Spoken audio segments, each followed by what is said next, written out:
O presidente Lula fez críticas ao uso de inteligência artificial em campanhas políticas durante o ano das eleições. A fala aconteceu durante um evento na Bahia. Vamos ouvir.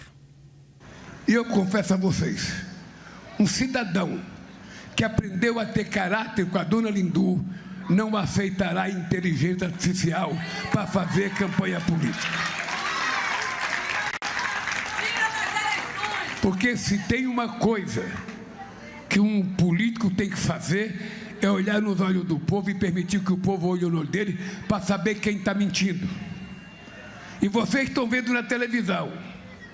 A verdade é latada, mas não falha. Agora vamos ao debate. Começando contigo, Ana Amélia. O uso de inteligência artificial pode ser decisivo nas eleições? Olha, esse é um instrumento da tecnologia que veio a serviço do bem e do mal, lamentavelmente. Então, se for usada positivamente para educar o eleitor, para informar o eleitor, para um debate sério e responsável, tudo bem, é ótimo, porque ela tem um alcance muito grande.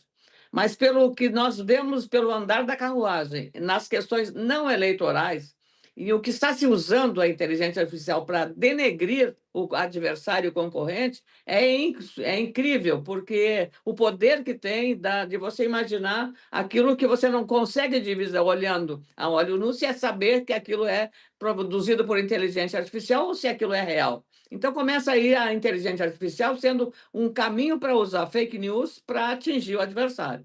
Se isso for predominante, será muito ruim para a democracia no Brasil, porque não será, eu diria, um equilíbrio de um debate maior, mais profundo, mas simplesmente usar esse instrumento como ferramenta para atacar e denegrir a imagem do adversário político. Então, se você usar essa inteligência artificial para difundir, mostrar ou cobrar até do adversário político as questões que são relacionadas à responsabilidade de governante, se for um parlamentar, deputado, candidato ao poder legislativo ou ao poder executivo, e aí determinar padrões e referências com responsabilidade. Mas o que nós estamos vendo hoje, de um modo geral, a inteligência artificial está sendo usada já para manchar, denegrir e criar problemas para o adversário. E aí fica muito difícil. As nossas instituições que fiscalizam o processo eleitoral são muito demoradas para fazer o julgamento.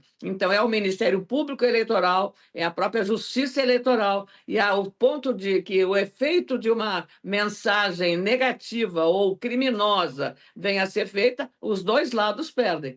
A direita ou a esquerda, nesse aspecto, estão igualmente alvos do uso inadequado da inteligência artificial.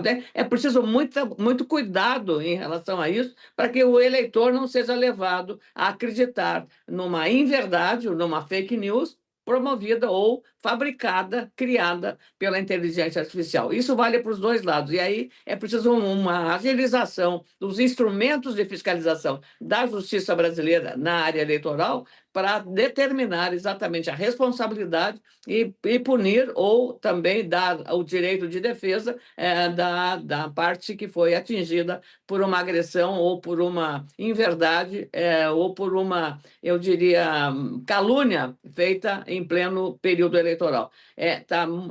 Vai ser um grande teste para as eleições de 2026, o uso da inteligência artificial. Muito bem, agora eu coloco a pergunta para você, Cardoso. O uso de inteligência artificial pode ser decisivo nas eleições? Pode, é importante a gente contextualizar isso. E lembro que Humberto Eco chegou a dizer que o mundo da web tinha tido uma consequência que era dar voz aos imbecis. Eu acredito que essa frase é marcada por um certo elitismo, porque o direito a dizer imbecilidades é um direito democrático, ou seja, o direito a ser imbecil faz parte da liberdade da manifestação. Isso me parece que é necessário numa democracia. Se alguém quer falar imbecilidades, que fale. O problema não está em quem fala, está em quem acredita, que mostra um nível de consciência crítica muito baixo da sociedade para perceber as coisas.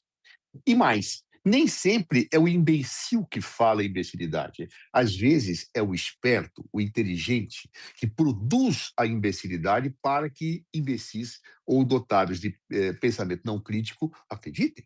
Ou seja, esse campo que a web criou, ele permite manipulações, ele permite fake news, e muitas vezes com tal nível de sofisticação que mesmo pessoas que têm um senso crítico aguçado podem ficar em dúvida. Mas, evidentemente, se você tem um senso crítico aguçado, você vai tentar saber se é verdade ou não, né? Eu mesmo citava aqui no grande debate que quando vi aquela fala do Flávio Bolsonaro, eu acho que falei, não é possível, isso deve ser fake news. E não era. Ou seja, mas é sempre necessário você ter um cuidado crítico, um discernimento, para tentar saber se aquilo é ou não é. Mas, infelizmente, numa sociedade como a nossa, dos tempos atuais, em que a paixão cega a razão, em que o dogma ele está acima do questionamento, em que a consciência ela é bem pouco crítica e as pessoas são levadas a acreditar em lacrações da opinião do adversário e não em pensamento crítico acerca do que o outro diz.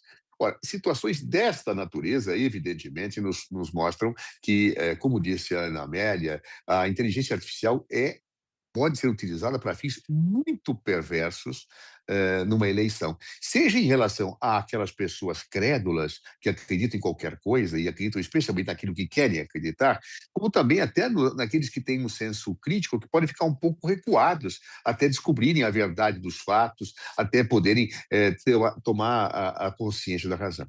Só que isto é uma realidade quase que incontrolável.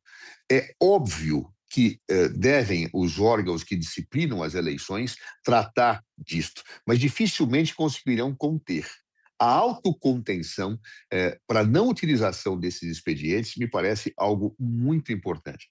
Daí a correção do presidente Lula. Ele não quer usar.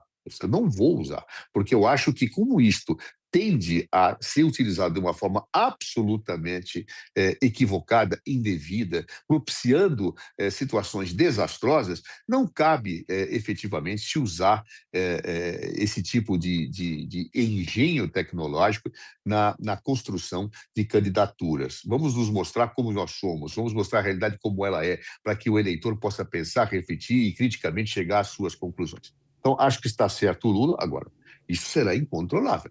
Absolutamente incontrolável. Por isso é muito importante que nós investamos no desenvolvimento da criticidade daquele que ouve, para que os imbecis não tenham mais voz e aqueles que são delinquentes internéticos não tentem produzir a imbecilidade para que crédulos ou pessoas desdotadas de consciência crítica acreditem.